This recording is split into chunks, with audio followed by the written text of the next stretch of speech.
तो प्यारी साध संगत जी, प्यार भरी राधा स्वामी जी, साध संगत जी आज की वीडियो को पूरा ज़रूर देखिए। अगर वीडियो अच्छी लगती है तो वीडियो को ज़रूर लाइक और चैनल को सब्सक्राइब करना मत भूलिएगा। साध संगत जी इस साखी को पूरा सुनने की कृपालता ज़रूर कीजिए, क्योंकि ये साखी आपको बताएगी कि सतगुरु हमारे कैसे कर्मों को काटते हैं। तो साध संगत जी इस साखी में बाबा जी ने एक सत्संगी के जो थे वह 10 जन्मों के कर्मों को कैसे काटा। साध संगत जी ये जो सत्संगी था बड़ा ही गरीब सत्संगी था और मेहनत मजदूरी कर कर अपना पेट पालता था, और उसके घर में उसकी माँ, उसकी पत्नी और 2 बच्चे थे। वह हमेशा ही बाबा जी से शुक्राना करता था। तो एक समय की बात है कि वह जो सत्संगी था वह अचानक तबीयत थोड़ी ख़राब रहने लगी, जिस कारण वह ना ही सेवा पर जा पाता और ना ही भजन सिमरन हो पाता। तो इस बात की उससे बड़ी चिंता रहती कि मैं ना ही तो सिमरन कर पाता हूँ, ना ही मेरे से भजन सिमरन हो रहा है और ना ही मैं सेवा पर जाता हूँ। पता नहीं मालिक मेरे से किस कर्मों के जो है वो लेखा जोखा ले रहा है। उसकी माँ कहती है, बेटा चिंता मत करो, अगर बाबा जी ने तुम्हें कष्ट दिया है तो उसमें भी कोई जो है तुम्हारा अच्छा ही होगा, तो किसी प्रकार की चिंता मत करो। और ऐसे ही एक हफ्ता बीत जाता है, उसकी तबीयत में थोड़ी सी सुधार होना लग पड़ता है, तो वह अपने काम पर चला जाता है। तो उसकी माँ कहती है, बेटा अभी तुम्हारी इतनी तबीयत ठीक नहीं है, काम पे मत जाओ। तो वो कहता है, माँ अगर काम पे नहीं जाऊँगा तो खाऊँगा क्या। वो कहती है, इस बात की तू चिंता क्यों करता है, अगर उस मालिक पे तूने विश्वास किया होगा तो वो कभी भी हमें भूखा नहीं सोने देगा। तो वो कहती है, माँ ये बात तो ठीक कहती है, लेकिन मालिक भी उनकी मदद करते हैं जो हम खुद अपनी करते हैं। तो कुछ समय व्यतीत हुए तो उसे सेवा का मौका मिला और वह सेवा पे जाने के लिए तैयार हो गया, और तकरीबन जो थी 5 दिन की सेवा थी। और उसकी माँ कहती है, तू सेवा पे चला जा, कोई बात नहीं, हमारे पास पैसे हैं, गुजारा हो जाएगा। तो वो कहता है, ठीक है माँ, अगर तू इतना कह रही है तो मैं सेवा पे चला जाऊँगा। और जब वो वहाँ पर सेवा पे गया तो उसे जो है वहाँ पर नालियाँ साफ़ करने की सेवा मिली। तो वो कहता है कि मुझे नाली साफ़ करने की सेवा क्यों मिली। उसका जथेदार कहता है कि भाई जो भी सेवा मिली है उसे बड़े प्यार से करना चाहिए।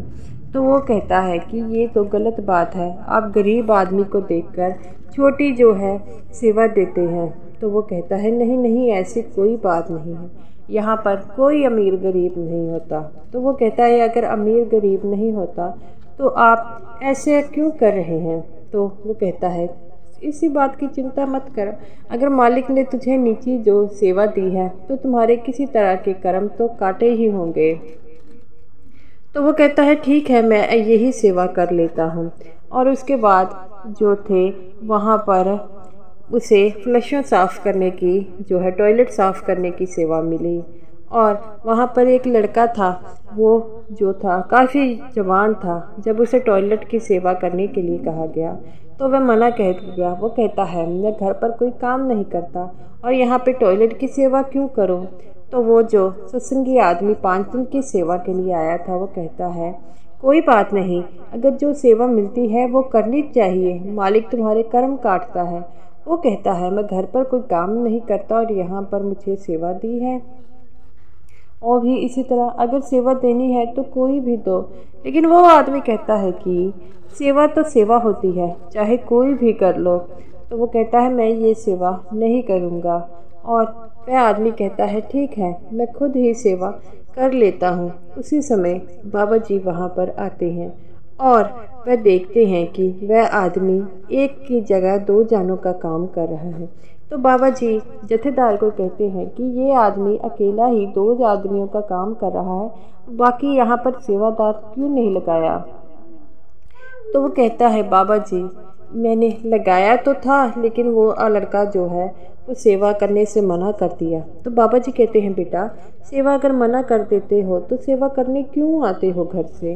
तो वो लड़का शर्मिंदा हो गया। बाबा जी ने उसी सत्संगी को अपने पास बुलाया और कहते हैं कि तुम 2 आदमियों का काम एक जना कर रहा है, तुम ये सेवा करने के लिए मना नहीं कर सकते थे।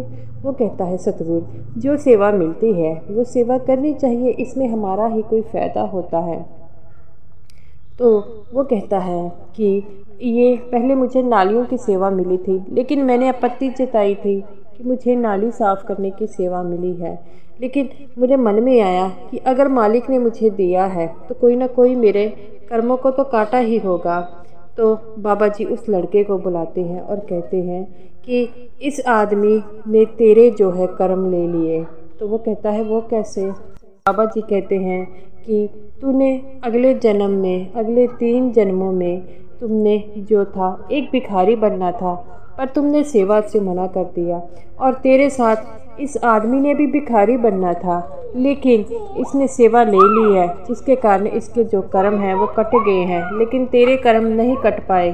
तो वह लड़का शर्मिंदा होकर रोने लग पड़ता है। बाबा जी कहते हैं अगर मालिक तुम्हें नीची कोई सेवा देता है तो उसका मकसद है।